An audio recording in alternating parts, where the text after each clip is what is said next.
Bruxismo y control.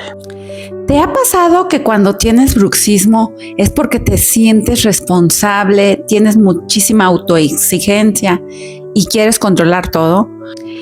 Muchas personas con bruxismo son responsables, comprometidas y autoexigentes. Desde la decodificación dental, la mandíbula se relaciona con el control, con el estrés, y desde la biodescodificación el conflicto suele ser: tengo que hacer todo para no perder. Enero activa en especial este patrón porque queremos empezar desde cero, empezar perfecto y que no existan errores.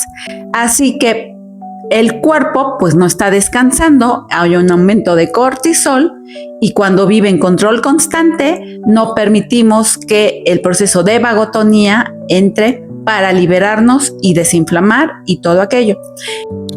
Así que el día de hoy obsérvate con muchísima honestidad. ¿Qué estás intentando controlar de más?